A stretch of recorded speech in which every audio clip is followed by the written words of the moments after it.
Okay, so I'm here with David Lowe from Body by Bennett. So I'm going to Hi. be interviewing him today. So David, to start with, how did the business get started? The business got started as a result of Simon and myself meeting up. We were introduced through a mutual friend Okay.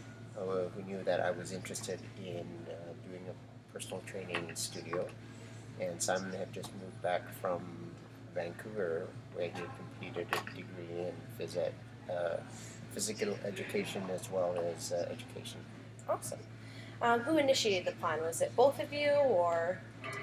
I think we initially it was my idea or concept because it was something I had seen, but certainly in terms of the actual plan itself, Body by Bennett plan, it was something that both of us initiated together. Okay. And what inspired you guys? What was your inspiration to start this business? The inspiration was that we felt at that point there would be an anticipated need in the market for personal training relative to the fact that people were there seemed to be a movement towards people being healthier Mm-hmm. and fitter, and that there was really nothing in the marketplace that addressed the needs of people that were were not comfortable going to the gym but wanted to get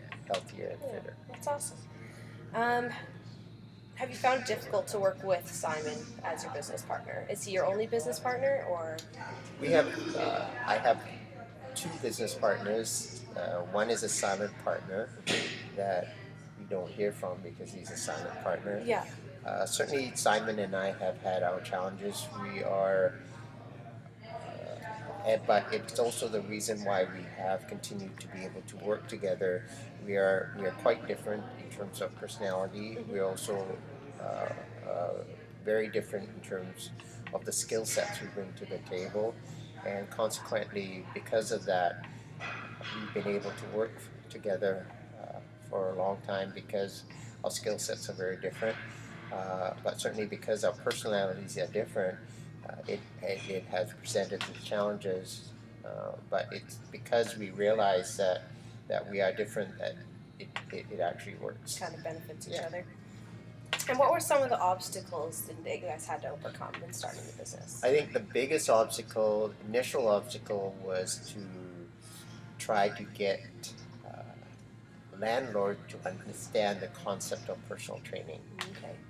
because we would go to an establishment and we would go to a building and explain our plan, explain our vision, and the challenge is that people did not understand what personal training was or the idea of personal training, because training had always been done in a public setting, or at home.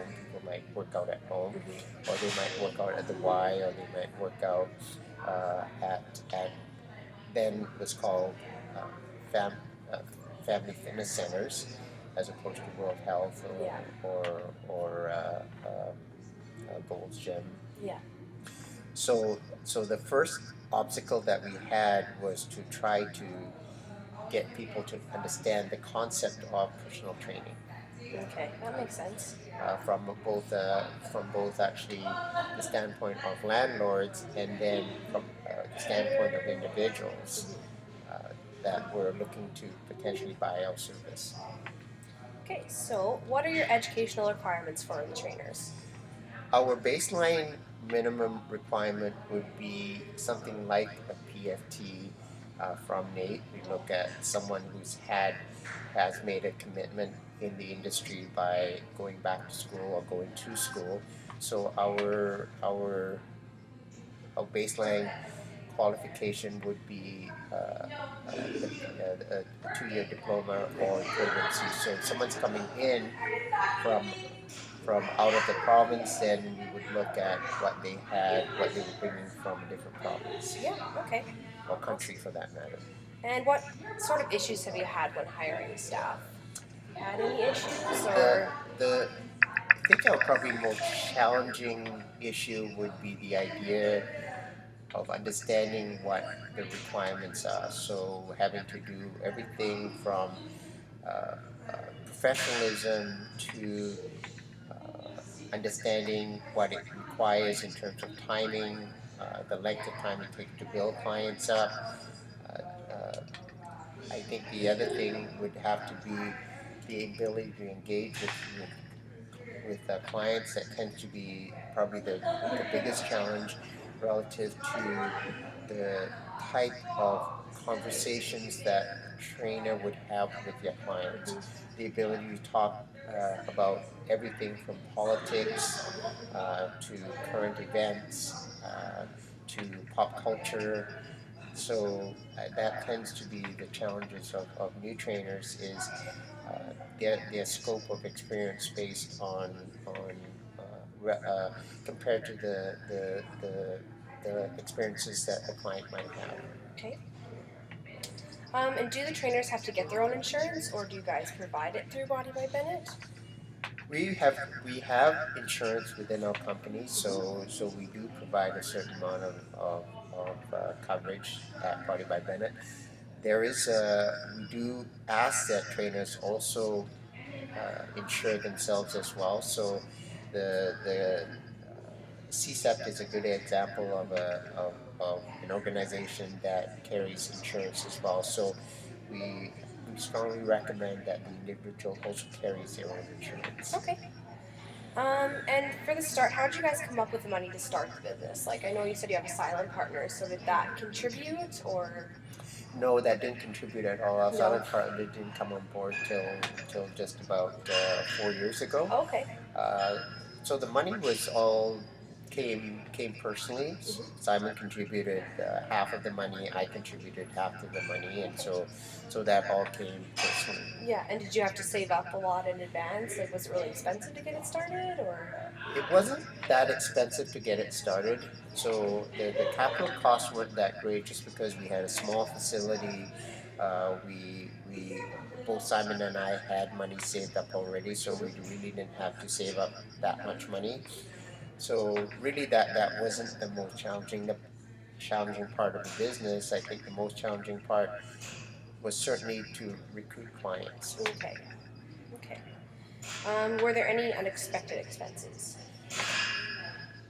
No unexpected expenses, but what we learned in the first year is that uh, we were not we were not making the right remittance to the government, and so because of that, it created a problem after our first year because we had under remitted to the government, and so that was sort of from a business perspective, we learned that we had to make sure that we made remittances on a quarterly basis rather than a yearly basis. Okay.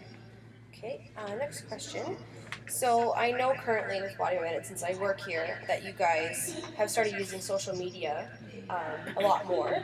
But before in the past, because how many years has Body by Bennett been?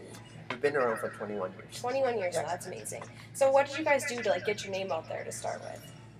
Certainly, the most powerful form of marketing that we had then and we still have right now is word of mouth. Okay. So that was before social media. That was certainly the major source of marketing that we had. Word of mouth, and then going to events, going to lots of events, Okay. getting our name out there. Yeah. So going to lots, we have done, and we continue to do a lot of silent auction items. We do. Simon and I still go to a lot of events, charity events, to continue to promote the name. Awesome. And what do you think brought in the most clientele? Or brings in the most clientele now? I would say our word of mouth still is the most powerful, and certainly we see the most amount of people coming through our doors through word of mouth. More and more so, we are seeing it through our website as well. So people will do a search for personal training, find that Body by Bennett has a good name, and so we would get quite a few people through word of mouth or through our website. And how did you establish credibility? I think by doing a good job, Yeah. by making sure that we were able to at the very least, meet expectations of clients. Yeah. Okay. So how did you decide on the business hours of operation? Our business hours of operation are really dependent on our clients and what their needs are. So we start at 5 a.m. and we will go to as late as 10 p.m. Okay. So for new trainers that are coming out, expect to start working at 5 a.m. Yeah. Don't expect to starting to work at 5 a.m. Yeah, don't expect to come in to start work at 8 a.m. And leave at 3 p.m. Okay. Those maybe end up being the slowest times. The most busy times will be between 5 and 8 a.m. and from 4 till 8 p.m. Okay. Can you explain the services that are provided by the business? We have personal training is certainly our core business. So we have four different offerings with personal training. We have one-on-one, we have semi-private 2, semi-private 3, and semi-private 4. That would be our personal training option. We have group training. So group training would be a group of up to 8 individuals. The group training would be a set time with a set template. We have athletic training as well for our athletes. Usually hockey. We have a very strong hockey program out in the West End, and so we would have hockey training. Our hockey training, the model that we use is built around Coach Me Plus, so it's a little bit of a different model than our personal training or our group training. Okay. And how did you determine the cost for each of these services? Cost would be based on what we felt was fair value. Ultimately, we believe that the client needs to feel that there's value for the money that they spend, and so our costs are based on what we feel is fair value. It's also based on what we see happening in the marketplace in Edmonton. Okay. So what is your favorite and least favorite part of owning your own business? I think both of them are pretty well interconnected. Having to make decisions would be my favorite part, and having to make decisions would also be my least favorite part. Yeah. So I think it's a bit of a double-edged sword there. I think it was Peter Parker's dad who said, with great power comes great responsibility, and so making decisions puts you in a place where those decisions will affect not just one person, but a lot of people. Yeah. In my case, and so with that means that I need to take my